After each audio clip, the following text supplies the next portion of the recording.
Hello everyone and welcome to Underwater Adventures with Alex Mirabal. In today's episode, we will be talking about treasure hunting errors and how to go bankrupt in few simple steps. So let's dive into it.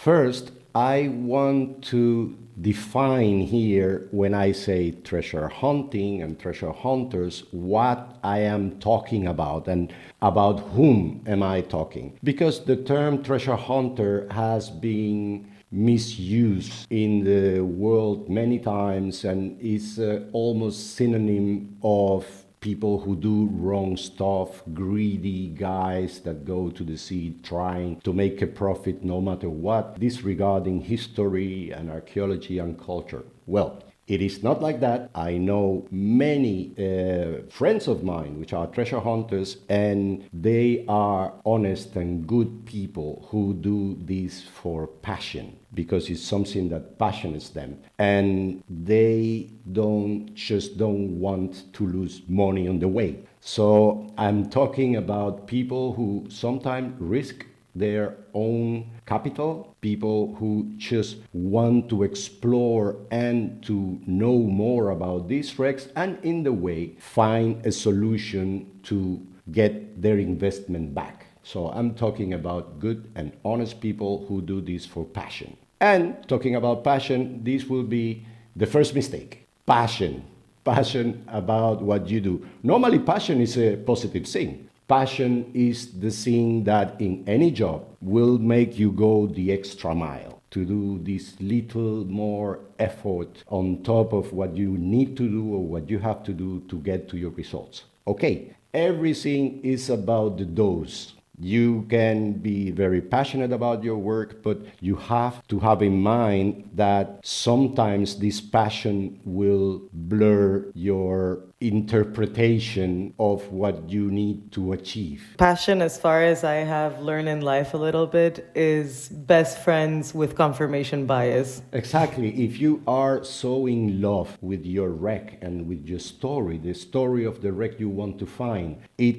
will fit. Yeah, you will make fit the research into whatever you want to find or whatever you want to hear. So it is, yes, one needs to be passionate about this work because it's really demanding. It demands a lot of personal effort and physical effort and mental effort to try to be successful in the search for a certain shipwreck or in the search for a fleet. It is quite demanding, this kind of work. So passion is necessary, but you have to make sure that you also approach the research with enough detachment from the results so you will get close to the truth. You cannot let yourself fall in love with any shipwreck, or that will be a first step to go bankrupt. I will tell you an example. When I was working in Indonesia, there was a couple that they were living and working in the Philippines, a very nice couple, older than me. And they, because of a common friend, they knew that I was in Jakarta for a few days for meetings with the ministries and stuff. So they traveled from Manila to Jakarta to meet me and share with me their project, because they were looking for a Manila galleon for, I think at the moment was for about 15 years. And they wanted, a second opinion. They wanted someone who do this for a living to explain them or to share with me their information. So they brought with them a big pile of historical information that they based their search and their project on. At the time, they had already spent all their money from investors, and they have been about, I think it was near 20 years, 15 or 16 years that they were looking for that shipwreck. So since the moment I saw this couple, this nice couple coming into the hotel where I was staying, you could see there were good people, that there were nice people, that there were people in love with that project. They haven't done any other shipwreck, so this was like their baby. They wanted to find it because they have devoted their life to it. The work of a lifetime, literally. It is a work of a lifetime. They have put in risk everything just because they were so convinced that they could find the wreck. So they gave me this big bunch of papers. I went to my room. I told them, okay, let me have a look. And I went to my room in the hotel. I studied this, a lot of documents for a couple of days. And it was impressive how bias can a person be when you want to achieve something and you want it so badly. So all the information to stop looking for that shipwreck was there. Every information. I mean, the place where the ship sank,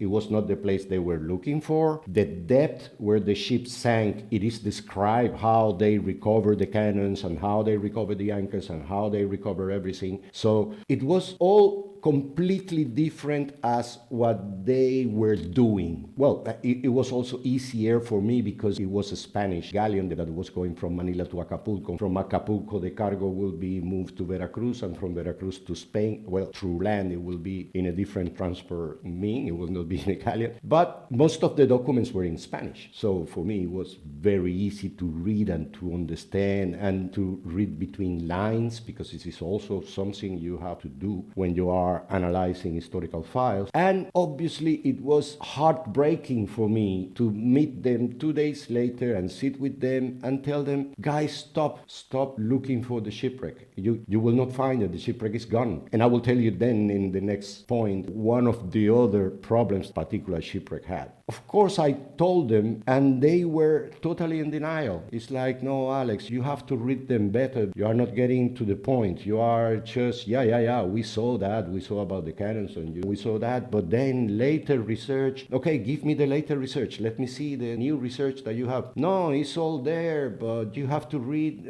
Okay, they were purposely doctoring the document to fit what they wanted to see. And they were simply blind to a new approach. In this case, I didn't know about that wreck. I had no connection to the wreck whatsoever. And for me, it's another wreck. So I will always base all my assumptions and all my estimations in the archival documents and every historical information you can grab, not for other sources. So yes, in a way, it was heartbreaking for me to break the news to them and tell them that they will not find that wreck. And on top of it, that the wreck didn't have that amount of treasure that they expect. This is just an example because I know some of you that are watching this video, you are also in an endeavor of your life trying to find this or the other, either a wreck or a particular cargo that was coming into that ship. Have a critical approach to this. Challenge yourself every time that you are super convinced of everything. Challenge yourself and go back and see if you are properly convinced about what you are wanting to see, or if it's true and you have a good point. So that would be the first one. Another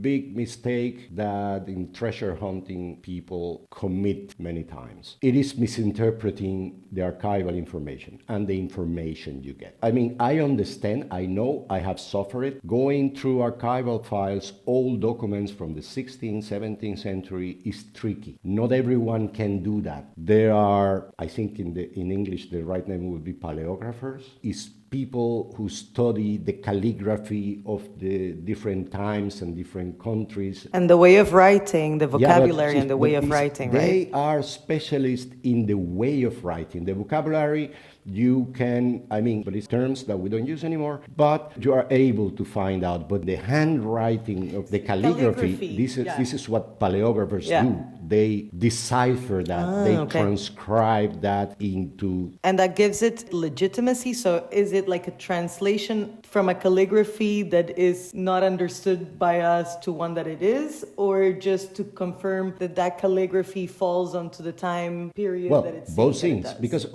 calligraphy will change a lot between people who wrote the same. Exactly. But, the terms, they can put you in a certain time or take you out of a certain time when there is a hoax or something, because the terms change over time. Correct. But the calligraphy, I can show you archival documents that you can see them and you don't understand anything of which is written there. It looks like drawings. It's not the letters you will recognize, but the paleographer do. And this specialist is the first one that have to convert that document into something you can understand and analyze. It is very bold from some of the researchers that they get the document from the archive and they try to do that themselves. It's risky because you can end up understanding the wrong thing and you could end up not understanding anything and trying to accommodate whatever you thought you understood to what you want to achieve. So this is one of the first things that you need to handle when you are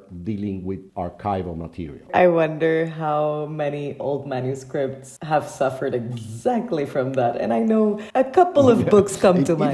It happens quite often. I mean, this lost in translation term, it goes also lost in paleography. Because exactly. This is very important. One of the things that enthusiasts do when they have a document, they go and scan the document for numbers, for figures, because it's easy. 3.5 million is 3.5 million. But you don't know what it says before, you don't know what it says after. And the values that they are giving in these documents, that's why you need a proper transcription of the document so you can analyze it in the case that is in your language or in a language that you understand. Otherwise, you need that plus a proper translation for someone who is savvy to all terms and all language. It could not be any translator. Google Translator will not work that way. It will not help you a lot because in the description of the archival documents there is a lot of time values given, for instance, to a cargo. And you grab this value and said, okay, 3.5 millions in the 17th century. So nowadays in the 21st century, this is 3 billion. And you make that assumption because we are all very clever.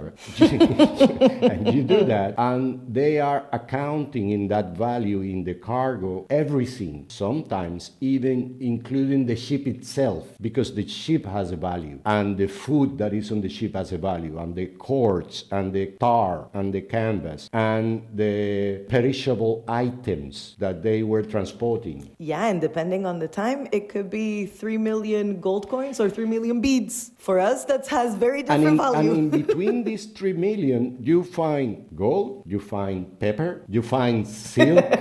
See. You find things that you will not find in the wreck. They're gone. They're perishable. They rotten away, or they are not as valuable today as they were in that moment. So you really have to be careful how to understand the archival information that you are dealing with. Also, not to give the same level of importance to primary sources, secondary sources, your brother-in-law opinion, and a hearsay. This is a very common error. You're laughing, but this is a very common error. People put together all information they have, and they make no distinction after a while. They make no distinction on what it came from an archival document, what it came from a book that they read about it, and what it comes from just hearsay. Another colleague talked to an historian, and that historian told him, and the grandfather of the historian was here and there, and he knew this from a privileged source. So when all that comes into the same pot, you really have a great formula for failure, because it will be very hard to tell apart which thing you can rely on and which thing you need to take with a pinch of salt, what you have to be a little bit more careful and do your due diligence about. So this giving the same importance to different sources is also a very common error that people do. Another important thing is that in many cases you have follow-up documents about the wreckage. You don't have enough with the report that the ship was lost with this cargo in this area, but you have to dig for the many years later to see if there were salvage efforts done, because it's very frustrating to spend time and money looking for a shipwreck. You find it and there is nothing inside because it was salvaged afterwards. And this salvage, it is also in the archives, it's in the documents, there are records of that. So you need to really ask your historian or the people in the archive that you work with, that they have to dig and try to look up for these things, because you cannot stop in the document that it tells you what you want to hear. You have to look for the one that it will tell you, don't go there, it doesn't worth it. You will not find what you want. If you are looking for, if you will do archaeology and you're looking for history and you're looking for culture and you're looking to fill the gaps of our knowledge, yeah, you can go and you can fill in these holes of our knowledge by researching that wreck. But if you are looking for that supposed cargo that she was bringing, well, it may be some documents afterward that will prevent you from doing that, and that will save you money, and maybe your efforts could be better put in another case. And here, for instance, in this same point, remember that before I said that there was something about this ship in the Philippines that the documents were read erroneously. In the documents that this couple gave to me, it was clearly stated that the ship was with problems before leaving the harbor. She was having leaking, or I don't know what the exact problem was. And her cargo, in the value of, let's put 10 million, which is a round figure. This 10 million, 9 million, so because it will be easier now, that the cargo of 9 million was split between 3 ships. So each ship got 3 million. She stayed with 3 million, another ship got 3 million, and another ship got 3 million. They went back to Spain, and she was lost in the way. So she didn't have 9 million on board. What you're telling the investors is not true. You are not potentially looking for a 9 million peso cargo, but the 3 million in the best of the cases. Everything was there in those papers. Why you would ignore this information is something beyond my understanding. Amateur. They're not professionals. No, of course. I mean, that's why. That was their baby. That was a wreck in which they read the story 20 years ago and they fell in love with it and said, let's set out and find her. And people that don't work in these type of jobs or different ones, due diligence, double check your sources. Not everyone studied archaeology. So maybe, although they're very enthusiastic, it doesn't even cross their mind to double check. They just wanted confirmation bias. Yeah, well, okay. And at the same time, if you do that, that's why I started this video saying that passion and falling in love with a shipwreck is not enough. It's not a good way to go. You really have to be a little bit cold and detach yourself and take some distance and analyze everything the better you can, because you will be spending money, either yours or from somebody else. You will be putting your life at risk. This is not a job that is sitting in an office. You have to go to the sea, to the places where ships sank, which are dangerous places, obviously, because that's why ships sank in that area. And you have to go there and you have to spend months and sometimes years in those places. So you better do it for a good cause. Don't simply go after any wild goose chase. Another thing, because this attitude brought me to stubbornness. The same as passion, in the right dose, is nice, it's good, it's positive. You don't quit on things because you have to be stubborn enough to continue because you know it's good. Okay, to a certain extent, you can't impose your will into a story. You cannot impose your will into a fact, into a nature thing. In this stubbornness chapter, I will tell you the story about a company in Ecuador that they were there looking for shipwrecks already for 12 years, if I'm not mistaken, for 12 years. They haven't found any, and they called me to help them trying to find shipwrecks. So I went there. Since the moment I arrived and I saw the very expensive equipment they had and the boats and the sub-bottom profilers and the magnetometers and the size scaners and everything that they have, you could tell that they have spent a lot of money already in those 12 years, and they were still trying to do the same. So when I arrived and they explained me the project, and this is the area that we have licensed, and we have done this and this and this, and this and this and this is what we want to do. And I told them, you don't need to do that now. They were using the sub-bottom profiler, which is a tool which is not the right one for the large areas, but better for a very small and specific area. They were using it over large areas, and they were interpreting the images of the sub-bottom profiler by people who they were crazy to find something. So they were sitting in front of the screen and they were seeing a cannon, an anchor, but like this. I mean, in every screenshot of the sub-bottom profiler, they were objects of a galleon. It doesn't matter that when you measure them, because there are ways to measure that, and when you measure that cannon would have 10 meters long. There is no cannon of 10 meters long. It is impossible. It is impossible that you find a cannon 10 meters long. But still, they were doing that, and they were as stubborn that they hired me, they brought me, they paid my ticket, they paid my wages, and they wanted me to do what they wanted to do, not what I know how to do, because it's what I do, no? Well, here I will put you the example how far this stubbornness can go. I said, okay, in these places where you're finding under the seabed, and when I'm talking under the seabed, I'm talking about sometimes 4 or 5 meters under the seabed, there were these supposed galleons and wrecks and cannons and anchors, and all these archaeological material will be about 5 meters under the ground, under the seabed. I said, okay, let's go first and let's make a test of the rock. The seabed is made of rock. Let's make a test of that rock to see how old it is. Let's start by that to see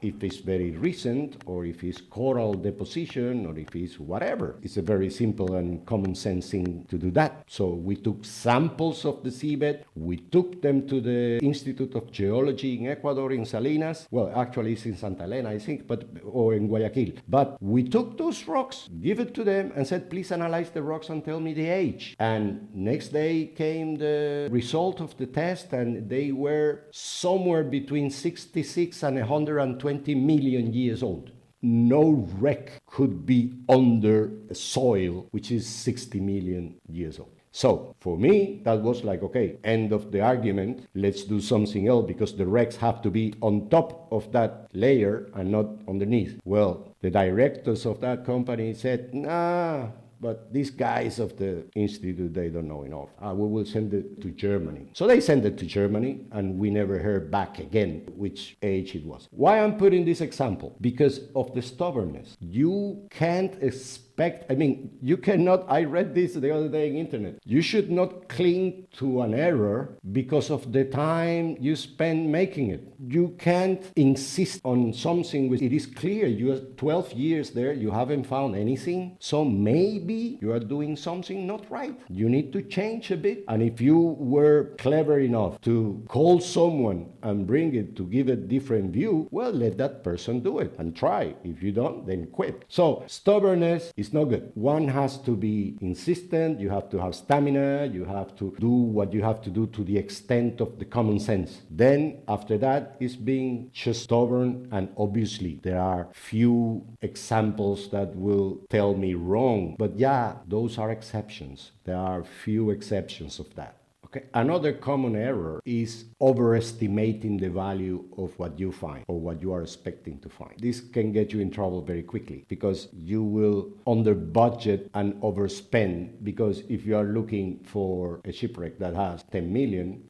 in theory it has 10 million, you would find logic and coherent that you can spend a couple of million, because if you spend 2 million and still you recover 10 million, you have a big gain. Okay, that is a very big and very common mistake. Not everything in the shipwreck is as valuable as people believe. This little bottle will not fetch in the market these marvelous prices that 300,000 silver coins you can't account them at the value of one of those coins times 300,000. Market, it doesn't work like that, and you really have to take into account when you want to convert these artifacts, that you shouldn't, but if you want to convert these artifacts in money, you will have to spend a long time in PR and marketing and a lot of financial effort to try to realize the value of that artifact in auctions for different ways. So that will get you into trouble because you will be overspending. You will be based on a theoretical value. You will be overspending because you're still way under that. And if you find enough investors, or if you have enough money to burn it,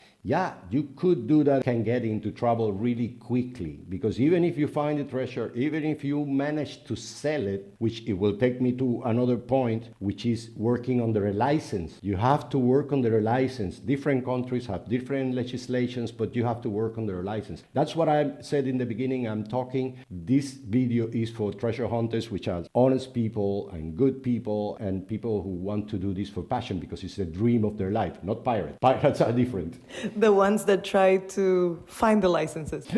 Exactly. They want to try to any sort of legal frame in which you can work, because it's not only because it's the legal thing to do, but also because when you have your artifacts, you have to give them some provenance, and you have to say the certification of authenticity that this artifact belongs to this wreck because it's supported by this license and it's supported by this government institution. If you go in the night and you go to a wreck and you find 3 coins and you want to sell them, you cannot even say which wreck it was because you will go to jail. Exactly. If you want to commercialize by any means this activity, you need to be in the law. Otherwise, dark web. There's no other way. Exactly. That's what I mentioned in the beginning. I'm talking to honest and good people, which are treasure hunters, not to pirates. Pirates will do whatever they want. Maybe they are happy with getting 10% of whatever object worth because they cannot demonstrate even from where it comes from. That is a different type of people. This video is not for them because they will find everything I'm saying, they will find it super silly.